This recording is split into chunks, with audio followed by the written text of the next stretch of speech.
So I got one for you. I thought you'd find this interesting. Why do I always itch my nose in goddamn every video?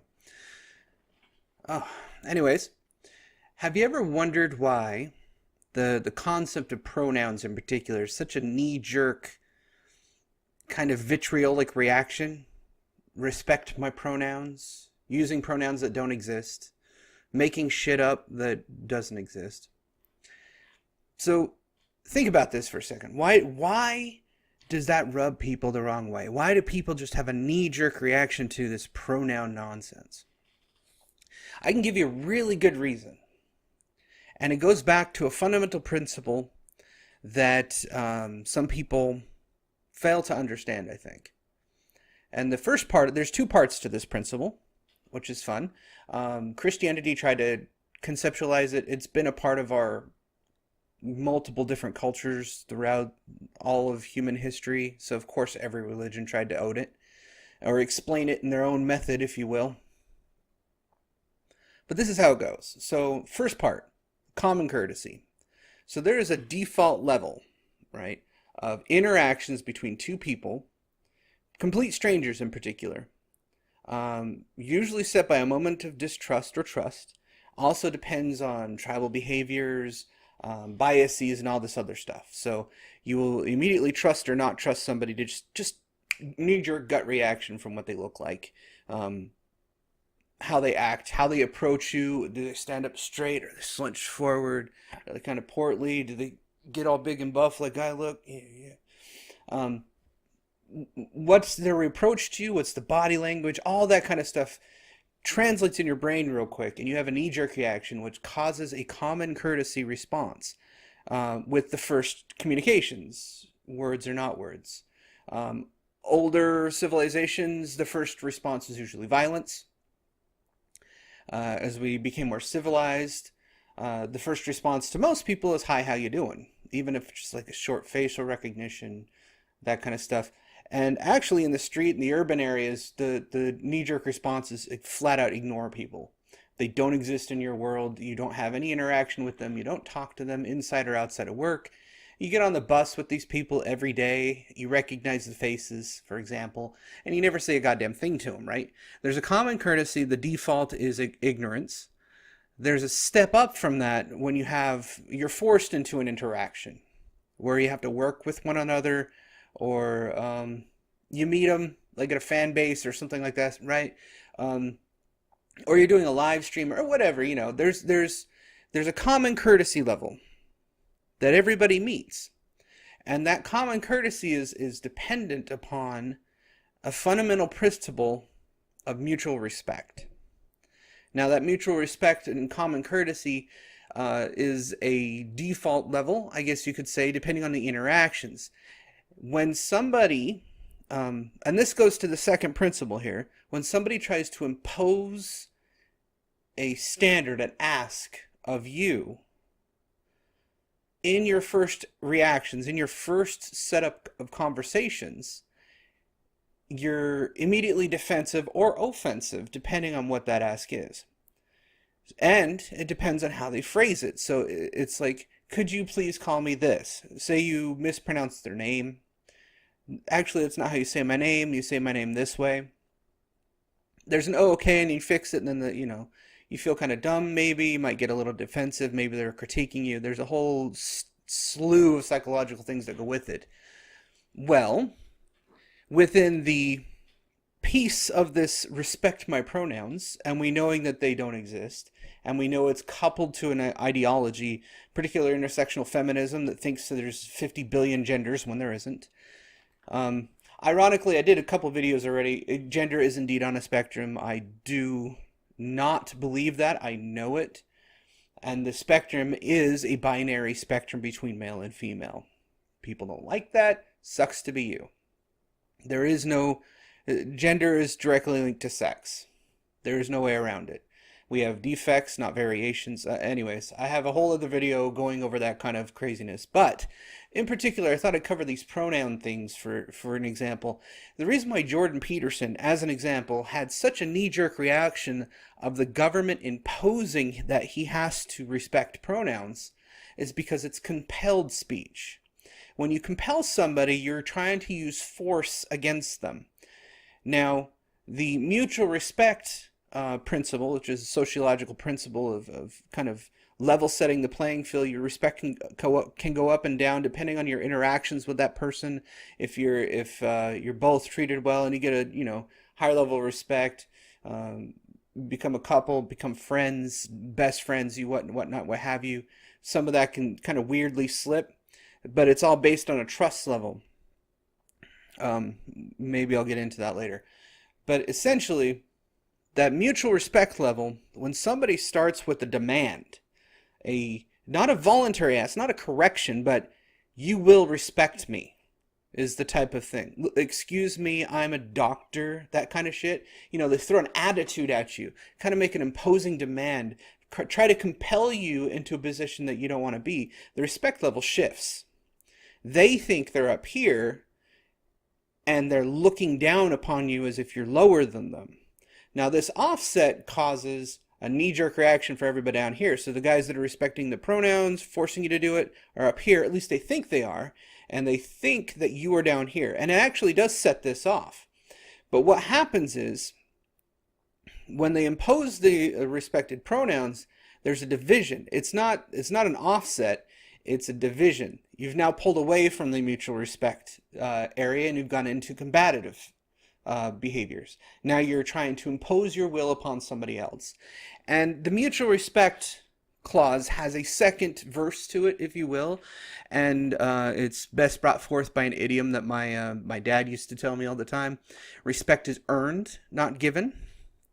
And the reason why that phrase, that metaphor, if you will, however you want to put it, has been so prevalent throughout every society that we've had is because those that earn the respect through their actions are given respect just by their presence. So if somebody knows your name, like, hey, dude, that's so-and-so. You know him? Remember when he did that thing? Like, imagine this. To give you an example, this might be a pretty interesting example. So there's a couple people I can think of. Let's say the Dalai Lama or Gandhi or Martin Luther King. Dalai Lama is still alive. Gandhi is not. Martin Luther King is not. But let's assume that all three of them still are alive, and you had the opportunity to meet any one of them, right? Or maybe you came up to them in a crowd with a bunch of people, and let's say that you did not know who these people were, okay? So you would go up, and your mutual respect level would be down here. Like, you wouldn't know each other. But guaranteed, all three of those people would smile, greet you with pleasantries, how are you, ask about your well-doing, and raise the mutual respect level. So if they had an ask of you, say Martin Luther King, for example, and you got to conversation, and you got good talks, and you got good vibe, and you raised that level, he'd said, well, I prefer to be called Reverend or Doctor, if you don't mind. And he said something like that. It would be an immediate yes. Be hands down, all right. You wouldn't have any issue. Now, if you were in a crowded and you didn't know this person, the people around that did know him was like, hey, you know who that is? Immediate social respect is earned because there's people in the crowd that would inform other people in the crowd who a very important and a highly respectable person is. So the stature would go up along with the social aspect of it. So you'd have a group, and this person would be put above it because the group respects them vicariously through the members of the group would inform the whole. Anyways, the reason why the pronouns rub people the wrong way all across the board, regardless of being fake, being made up, you see them, it's an indicator of we know what you believe now. It's a dead giveaway of social justice people, intersectional feminists, the crazy ones, essentially. The reason why it rubs people the wrong way is because they put it out there first, and they expect you to respect it. They expect you to give them respect when it has not been earned. This upsets the balance of mutual respect and common courtesy, because now they're demanding superior respect to your own, giving you no respect while demanding respect of you, and there is no first level set of common courtesy. There is no level set of hi, how you doing, getting to know each other, establishing a rapport. None of that's gone. You start right off with, I'm Zer, and you will call me Zer. No, I won't. You cannot demand anything of me. That is something that no line should be crossed. Respect is earned, not given. So, in the pronoun sense, in particular, I was thinking about this today as a philosophical point. Why would people have such a knee-jerk reaction to it? I've seen plenty of arguments why they're bullshit. I'm not going to respect them. If you want to, and there's plenty of people who says, well, if you want to be called that, sure, I don't mind. I do mind. A, they're fabricated. B, you cannot put a demand upon me that I'm not willing to accept. If there was mutual respect between two people, I wouldn't call you Zer or whatever. I'd call you by your name. Period. I would have developed that respect up to that point. Pronouns are typically used to talk about somebody in the third person. So the only reason they want you to respect those pronouns is because you're talking about them to somebody else. Now, I don't think so. You don't get to demand vicarious respect because I don't know you. You haven't established a respectable level with me. And without that respect established, you're basically asking me and demanding of me to call you Crown Prince of Egypt for all I fucking care. It's the same type of thing that the monarchies of old used to do is, don't you know who I am? I'm king. Hell, even our coastal elite little bitches, the actors and whatnot, don't you know who I am? The Streisand effect, for example, or what's that lady that slapped the cop in the face? Barbara Walters, I think it was. I don't remember. She's like, don't you know who I am? And freaking hand slaps the cop and goes to jail for assaulting an officer because she's an idiot. Those type of people seem to think because of their social status in their own circles, they can demand respect of authority. Well, in a social setting, you cannot go up to somebody and demand respect. You have to earn said respect. And these people seem to think, because of their ideological position, that they can walk up into any situation and demand respect. So whenever I read an article that I read in academic journals, actually, it's starting to show up a little bit more. It's really, really annoying. I got referenced a couple articles a couple weeks back that had their profiles in these articles said Zer and Zim and all this other shit. And they're non-binary, which is not a thing. And they demanded that I call him Zimzer or whatever the fuck it was.